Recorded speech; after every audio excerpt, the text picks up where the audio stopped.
Welcome to Module 4, Classifying Outbreaks.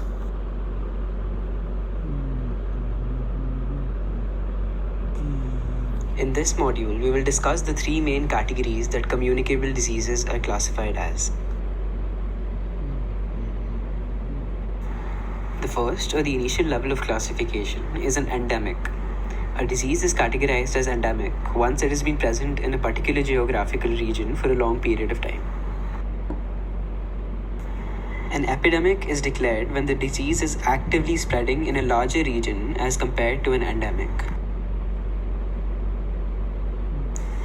When an epidemic spreads over multiple countries or continents, it is said to have become a pandemic. Moving on to the types of transmissions. The beginning of the spread of a transmissible disease is known as local transmission, where the primary source of the infection is relatively nearby. As the number of transmissions increase, several scattered and irregular cases called sporadic cases start to emerge. If not successfully backtracked and taken care of, this may lead to cluster groups with large number of infections in small clusters. This could eventually lead to community transmission, where there is a huge increase in the rate of infections and it seems almost impossible to trace back the source of the infection. Here are some common terms that you may have heard of.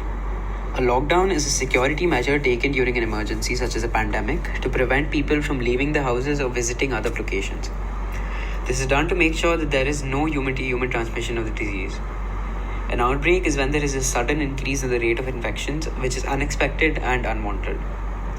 Herd immunity is a form of indirect protection from a disease, which is only successful when a majority of the population becomes immune to it, thereby providing a measure of protection to the ones who are not yet immune.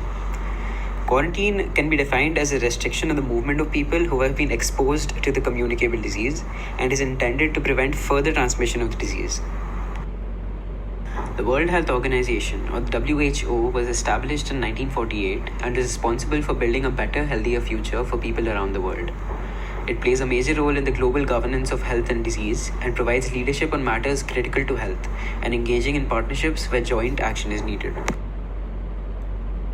To summarize, in this module, we learned about the three categories in which a contagious disease can be classified: an endemic, an epidemic, and a pandemic.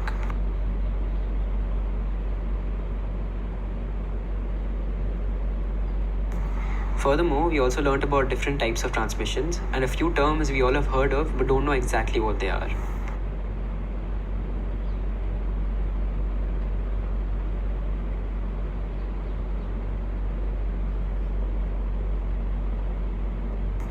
End of Module 4.